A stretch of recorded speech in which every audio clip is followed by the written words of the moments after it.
What's good, YouTube? It's your boy Xenny, and I'm back with another video, man. If you're new to my channel, please make sure you hit that subscribe button. Make sure you like the video. I would appreciate it. Today we got Drake. This is Kendrick Lamar live. So without further ado, let's get straight to the video, man. It was supposed to be just another Super Bowl halftime show, another legendary performance to add to the history books. But what happened in front of over 100 million viewers wasn't just about music, it was about a message. Kendrick Lamar didn't just put on a show, he fired a direct shot. For years, hip-hop fans have watched the rivalry between Drake and Kendrick evolve. It wasn't just industry talk, it was a real competitive tension that had been building for over a decade. But in 2024, things finally exploded into an all-out war, capturing the attention of the entire rap world. Kendrick mocked Drake on a national level, live. When Kendrick stepped onto that Super Bowl stage, he did something no rapper has ever done before. He used the biggest platform in American entertainment to call out another artist. And Drake? At first, he did nothing. No response, no social media shade, no cryptic captions, just silence. But if you know anything about Drake, you know that silence never lasts. Because when he finally responded, it was live on stage in Australia. And it was a moment fans will be talking about for years. Kendrick Lamar's 2025 Super Bowl halftime show was already being hyped as one of the most anticipated performances in years. The expectations were sky high. He had just released a critically acclaimed album, and fans were expecting a setlist packed with classics and new material. And that's exactly what he gave them, at first. Kendrick opened with a cinematic, high-energy intro, running through his biggest hits with an intensity that only he can bring. The choreography, flawless, the visuals, jaw-dropping. But then, something changed. Midway through his performance, the beat slowed. The stadium lights dimmed, and Kendrick stepped to the edge of the stage, looking straight into the camera. And that's when he said it. It wasn't just what he said, it was how he said it. One single line, a smirk, a pause for the crowd to react, and then the moment that set the internet on fire, the entire stadium chanting in unison. At first, casual fans didn't think much of it, just another hyped-up moment in an already iconic performance. But hip-hop fans, they knew exactly what was happening. This wasn't just any line. It was a direct shot at Drake.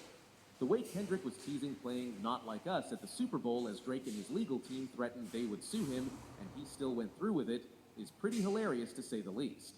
When he said, "Say Drake," his smirk and turn to the camera made memes worldwide, and he couldn't have performed the track better. I want to play their favorite song, but you know they love to sue. Kendrick even referenced as few minutes in. The Compton rapper also mentioned Serena Williams, who has been mentioned in the Toronto rapper's work on multiple occasions and is said to have dated Drake. Kendrick Lamar performing Not Like Us and calling Drake a pedo in front of 100 million viewers live at the Super Bowl is going down in history. The Spectator commented on the performance. The complaint against UMG claims that the accusations against Drake are baseless, even though Kendrick Lamar is not mentioned. In response to Drake's accusations against them, UMG earlier issued the following statement. Not only are these claims untrue, but the notion that we would seek to harm the reputation of any artist, let alone Drake, is illogical. We have invested massively in his music, and our employees around the world have worked tirelessly for many years to help him achieve historic commercial and personal financial success. Throughout his career, Drake has intentionally and successfully used UMG to distribute his music and poetry to engage in conventionally outrageous, back-and-forth rap battles to express his feelings about other artists. He now seeks to weaponize the legal process to silence an artist's creative expression and to seek damages from Universal for distributing that artist's music. Serena Williams was an unexpected guest during Kendrick Lamar's performance. The tennis player performed a crip walk dance at the corner of the stage. She was severely ridiculed for performing the same dance at Wimbledon to celebrate winning an Olympic gold medal in 2021, in addition to the fact that her participation was noteworthy because she is alleged to have dated Drake. Many said that the criticism she received was racial. For the next few days, the internet was on fire. Everyone was waiting for Drake to respond.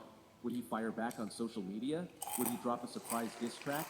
Would he even acknowledge it at all? For a while, it seemed like he wasn't going to. But then, in the middle of his Australian tour, Drake finally broke his silence. Drake posted a few pictures of himself in front of thousands of fans. His Instagram caption for the numerous photos read, "Cinema." A picture of his enormous OVO owl chain, which has more than 100 carats of Asher-cut diamonds, was included by the rapper. Jason Arashevin created the necklace, which stands in for his record label. OVO, which is called after Drake's birth month, is an acronym for October's very own. When Kendrick wore a A-chain during his Super Bowl performance, fans interpreted it as a reference to his Not Like Us lyric, A Minor. This appeared to be the direct answer to the image of his trademark chain. Drake was undefeated, according to one commenter on the photos, while another remarked, "Let them watch and enjoy." A third person said, "Still on top." Drake's concert in Australia on Sunday included remarks about nameless exes, just hours before Kendrick took the stage at the Super Bowl. If you ever in your life gave your time, gave your energy, gave your money, gave your heart, gave your soul, gave everything you ever had to somebody, and they played with you and wasted your time, wasted your energy, wasted your money, I want you all to turn up to this song, he directed to the adoring crowd. This is to all of your exes that thought they could play you in their effing life. If you're doing better than your ex, I want to see you turn the F up. The tension in hip-hop has always thrived on competition. It's what made the genre what it is today. Lyrical battles, rivalries, and the never-ending fight to prove who belongs at the top. But the dynamic between Drake and Kendrick Lamar has been different from other rap feuds. It has never been about outright diss tracks or aggressive call-outs. It has always been a chess match, a war of calculated moves, subtle jabs, and strategic positioning. Drake's response in Australia was more than just a clapback. It was a declaration that he wasn't going to let Kendrick have the last word. It was a reminder that he's not just a pop star, not just a radio-friendly hitmaker, but an artist who understands the game better than anyone.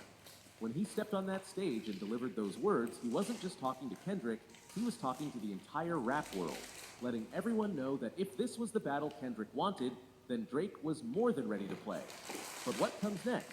That's the real question. Kendrick is not the type to engage in public back and forths. He lets his music do the talking, and now the pressure is on. The way the rap world works, silence can sometimes be taken as submission. If Kendrick lets Drake's response stand without addressing it, fans will start questioning if he ever really wanted to take this fight all the way. Was the Super Bowl moment just performance art, a way to create buzz without real intent? Or was it the first step towards something bigger?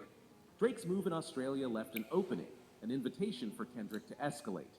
And if there's one thing we know about Kendrick Lamar, it's that he is meticulous. If he responds, it won't be rushed. It won't be a throwaway line in a song or a vague Instagram post. It will be precise, powerful, and designed to shift the narrative in his favor. Is their feud going to reignite?